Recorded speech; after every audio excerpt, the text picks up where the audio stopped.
क्या मैं लेकर गया ये क्या लेकर गया हाँ भाई क्या बात हुआ है ये देखो बच्चों का प्यार हुआ कैडी के लिए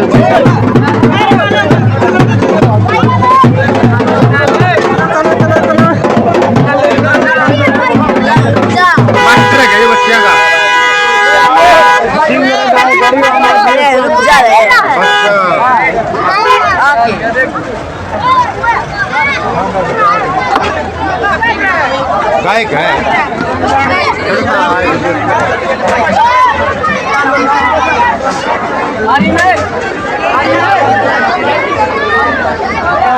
कि भाई एक शुरुआत हम आदमपुर से करने जा रहे हैं। आदमपुर से एक आगाज, एक मौका भगवान ने दिया है। 2024 में ओलंपिक होना है, राजनीति का ओलंपिक, और उस ओलंपिक की बागडोर, उस ओलंपिक की शुरुआत हम आदमपुर से करेंगे।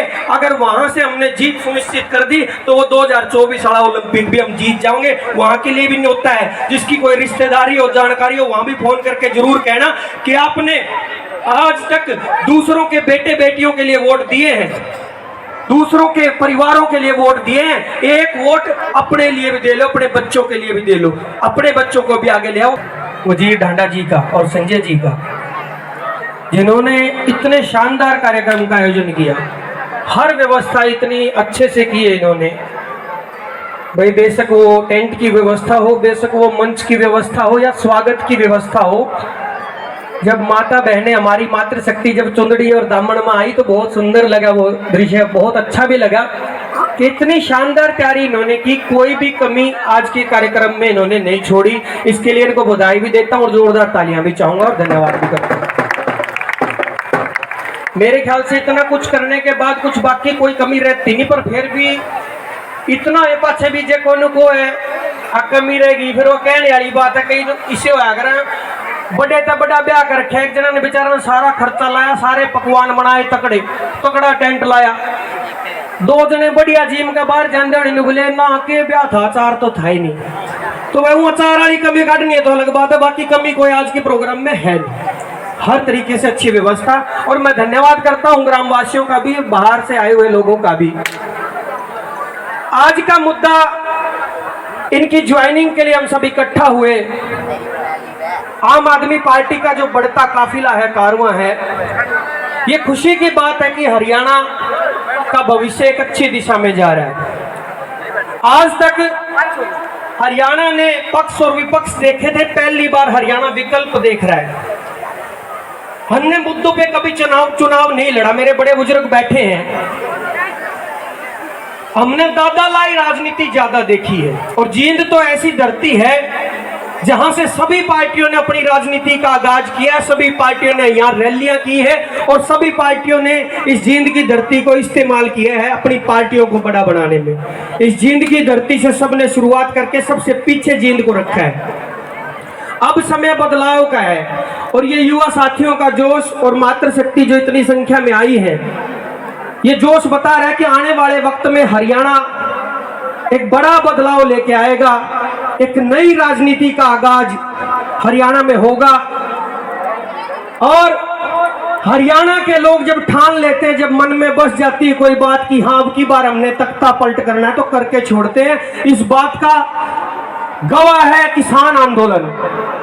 किसान आंदोलन में इन सरकारों ने सोचा अच्छा ज्यादा पड़ेगा जब घर चले जाओगे, अच्छी गर्मी पड़ेगी जब चले जाओगे, तूफान आओगा जब चले जाओगे, बरसात आओगी जब चले जाओगे, कदे घर नहीं आए। सोच के बैठे थे हमारे बुजुर्ग, हमारे बूढ़े और युवा साथी कि जब जीत जाएंगे, जब घर जाओगे, उससे पहले घर नहीं जाओगे। और आपकी जोरदार आवाज भी चाहूंगा, एक नारा किसानों के लिए जोरदार आवाज में आप सबकी तरफ से आना चाहिए। जय जवान की तरफ से, जय जवान। बहुत शानदार। मैं बता देना चाहता हूं सरकार को कि ये देसी जो हमारे गम्मा के लोग हैं, जो ठान ले हैं, वो छोड़ते नहीं। जो जिस गर्मी तो वे डराने की बात करें थे, उस गर्मी ने तो बहुत हल्के में लिया। अगर हम हमारे गर्मी में 5 बार कहते होंगे जो अंग्रेजी लोग हैं कहते होंगे आज गर्मी बहुत है, आज पसीना बहुत आ रहा है, मार ले तेनों का अगर चाह बना ले, गर्मी ने गर्मी मारेगी। गर्मी ने गर्मी के लिए मार का आंदोलन जो बुजुर्गों ने जीता है, इनके पद चिन्हों पे चल के युवा साथी पूरे हरियाणा प्रदेश के आने वाले वक्त में एक बड़ा बदलाव लेके आएंगे और जरूरत है उस बदलाव की। कई मेरे से भी पूछते हैं भाई तू ठीक कलाकारी कर था, तू कित राजनीति में जा बढ़ा। मैं बता देना चाहता हूँ साथियों, ये जिम्मेदारी है। जब भी कोई खिलाड़ी हो, कोई कलाकार हो और 4 लोग उसने फॉलो करते हैं तो उसकी जिम्मेदारी है उन 4 साथियों को अच्छी दिशा में लेके जाने की। इस पार्टी से जुड़ने का कारण है क्योंकि ये पार्टी जात पात की बात नहीं करती, ये पार्टी हमें आपस में लड़ाने की बात नहीं करती, ये पार्टी शिक्षा की बात करती, स्वास्थ्य की बात करती है। यही कारण है कि मैं इस पार्टी में आया हूं। और आपने देखा भी होगा पिछले कुछ दिनों में जो हरियाणा का भाईचारा खराब होया है, आपस का जो प्यार प्रेम खराब होया है। हमारे बुजुर्गों ने बेरा है गामा में, तुमने भी देखा होगा, इकट्ठे बैठा करते, बूढ़े ताश खेला करते, आपस में बतलाया करते, सुख दुख की बात होया कर दी, बरात के चार चढ़ा कर दे के बरात में जाना है, एक हफ्ता पहला कुर्ता पजामा सिमा लिया कर दे बरात के चाह में, वो चाह खत्म हो गए। वो क्यों हो गए उसका कारण हमने कभी नहीं सोचा। उसका कारण ये राजनीति है, उसका कारण ये पार्टियां हैं जिन्होंने हमें धर्म पे, जिन्होंने जाति पे लड़ाया है, जिन्होंने हमें ये बताया कि तू जाट है, तू ब्राह्मण है, तू सैनी है, जिन्होंने आपस में लड़ा के मारा। उसका कारण ये है कि गांव से जो प्यार खत्म हो रहा है उसका कारण राजनीति है। मैं बता देना चाहता हूं हमारे जो बुजुर्ग हैं इनका एहसान बहुत बड़ा है। इन गांव को संजो के रखने में, संस्कृति को संजो के रखने में, प्यार प्रेम को संजो के रखने में। ये बेशक चीन और जापान कार बनाता है लेकिन मेरा भारत संस्कार बनाता है। ये संस्कार है हमारे, इनके लिए तालियां चाहूंगा मैं। और एक चीज और कह दूं, एक गाने के माध्यम से बताना भी चाहूंगा कि जब तक ये बुजुर्ग हैं तब तक हमारे संस्कार जिंदा है। आने वाली पीढ़ी संस्कारों की बात नहीं करेगी, आने वाली पीढ़ी तो इंस्टाग्राम पर रील बना के नाचेगी। अगर हम आज भी नहीं समझे तो कि बड़े बडेरे मर जाएंगे, सूरज छिप जाएगा, फिर देखियो हरियाणा तक के जाओगा। घर घर में जब तीज मनाना रोए जागा सामन रहे, बागा में जब झूल गलाना रोए जागी जामन रहे, खुट्टी ऊपर रोएंगे ये धोती कुर्ता दामन रहे, और मंदिर आके ठेके खुल जाए रोए जागा बामन रहे। इनके आंसू थमन रहे, फिर कोई ना आवेगा। और देखियो हरियाणा तक के जाओगा कि गुड़ की ढेरी मरगी लोगो, गुड़ की ढेरी मरगी लोगो, मरगे कोल्लू गामा में। कोल्लू किस किसने देखे? कोल्लू ये बालक 18 तुमने गूगल पे देखे होंगे, असली पूछूं मैं। गुड़ की ढेरी मरगी लोगो, मरगे कोल्लू गामा में, गौ माता बिन कद के मरगे घी के डोलू गामा में, चिंटू मिंटू जन्नत जूली आगे गोलू गामा में, सुरता बरथा पृथ्वी मांगे मरगे मोलू गामा में। के टोलू गामा में मैंने कुछ ना पावेगा। और देखियो हरियाणा तय के जाओगा। अपने हाथा बेटे पाड़े माँ का चूल्हा माटी का, माटी के चूल्हे आया करते, 4 भाई इकट्ठे बैठ कर रोटी खाया कर दे और बतलाया भी कर दे, सुख दुख की भी राजनीति की भी सारी बात होया कर दी बैठ के। कि अपने हाथा बेटे पाड़े माँ का चूल्हा माटी का, बड्डे की ना चौधर चल जोर चलेगा लाठी का, नहीं शुक्रिया अदा करेगा जख्म कदे भी पार्टी का, और घोर अंधेरा छा जाएगा जब तेल सूख जाए बाती का। साथी अपने साथी का खुद कत्ल करावेगा, फिर देखियो हरियाणा तक के जाओगे, फिर देखियो हरियाणा तक के जाओगा। ये चीजें खत्म हो जाएंगी। युवा साथियों को कहना चाहता हूँ, हमारे दौरे इसने अपना दुर्भाग्य मान लिया, कुछ भी मालूम, हमारे दौरे अगर संस्कारों की बात करें तो आखिरी पीढ़ी बच रही है, आखिरी पीढ़ी जो जोड़ के रखने की बात करती, जो प्यार प्रेम की बात करती है। और कहना चाहता हूं साथियों, आगे आना पड़ेगा सबको। कई भाई ने सोचा है कि मैं आगे आऊंगा तो लोग मजाक बना लेंगे, कई ने सोचा घर के नाट जा रहने दे तू कित नेता बनेगा, तू के आवाज उठाओगा। अगर भगत सिंह की माँ ने भी ऐसी बातें बोल दी होती ना कि बेटा तू रहने दे, बाकी बहुत देश पड़ा है, तो ये देश कभी आजाद नहीं होना था। किसी न किसी को आगे आके बात करनी पड़ेगी, आवाज उठानी पड़ेगी। स्वामी विवेकानंद जी ने कहा था कि जब आप शुरुआत करोगे किसी भी अच्छे काम की, पहले लोग आपका मजाक बनाएंगे, फिर आपका विरोध करेंगे, और फिर धीरे धीरे आपको स्वीकार लेंगे। यही काम आम आदमी पार्टी के साथ हुआ। हर जगह जहां जहां शुरुआत की, चाहे दिल्ली में शुरुआत की, चाहे पंजाब में शुरुआत की, चाहे हरियाणा में शुरुआत की।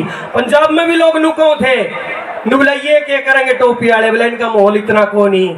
उनका माहौल जब देखा तो बड़े बड़े राजनीतिक घराने खत्म कर दिए। बड़े बड़े राजनीतिक घराने, दादा लाई घराने जो उनसे नुके थे कि हम कुर्सी न कदे छोटा है को नहीं। मेरी ख्याल था सोंदे वाले भी कुर्सी पर सोंदे होंगे, वे कुर्सी ने छोड़ने की बात कभी नहीं कर रहे थे। उन सारे की कुर्सी छुटवा दी पंजाब में। यही काम हरियाणा में होगा। जीत सुनिश्चित है, लेकिन ये आपने तय करना कि आपकी भागीदारी कितनी होगी, क्योंकि एक अच्छी राजनीति की तरफ जाना युवा का कर्तव्य है, फर्ज है। इन छोटे छोटे बालका की लड़ाई है, जो छोटे छोटे बच्चे, इनके आंखों में जो सपने हैं, सरकारी स्कूलों में पढ़ने वाले बच्चे, गरीब बालक, उन बच्चों ने सपने देखे कि हम भी अच्छे स्कूलों में पढ़ेंगे। उनके सपने साकार करने के लिए हमने आवाज उठानी पड़ेगी सबने मिलकर, नहीं तो ये सरकारें गरीब आदमी को मार देंगी। ये छोटे छोटे बच्चे, गरीब घर के सरकारी स्कूल में पढ़ने वाले बच्चे जब बड़े होंगे ना, जब ये नू देखेंगे कि प्राइवेट वाले बालक मारता आगे लेकर के जो मारी गया खेला करते, तो ये बच्चे रोएंगे, अपने आप पे रोएंगे, किस्मत पे रोएंगे, अपनी गरीबी पे रोएंगे।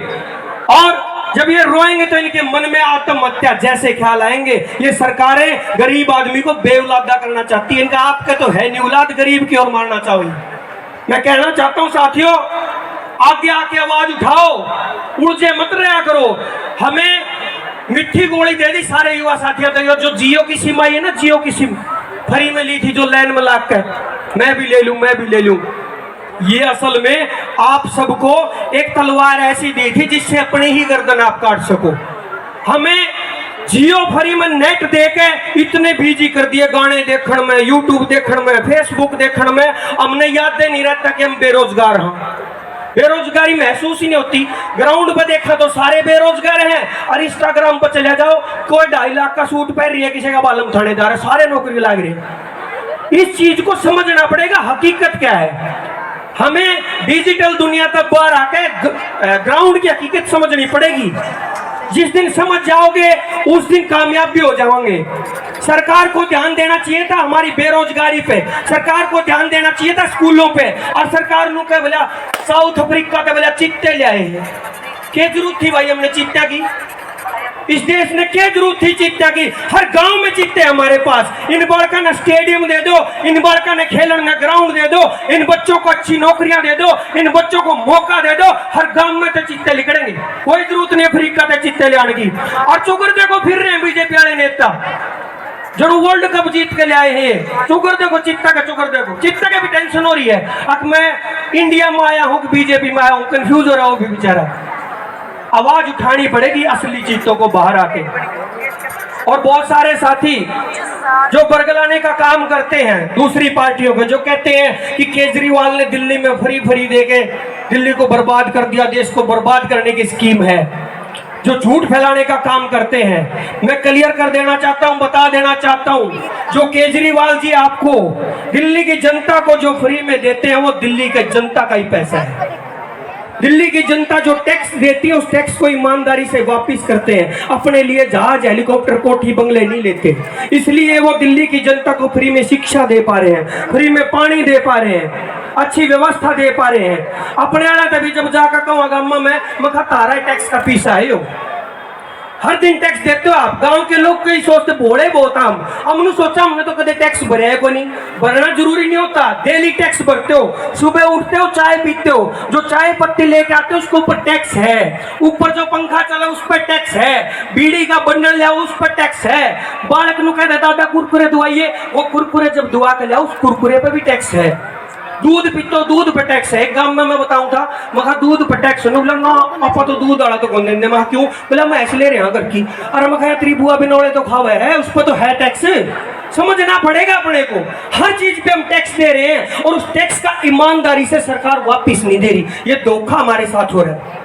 इस धोखे से बाहर आना पड़ेगा। एक नई राजनीति की युवा साथियों को शुरुआत करनी पड़ेगी। ज्यादा समय लूंगा नहीं, आदरणीय सुशील गुप्ता जी के दूसरे प्रोग्राम भी है। और मैं दोबारा धन्यवाद करता हूं वजीर डांडा जी को, संजय जी को और आप सब लोगों को।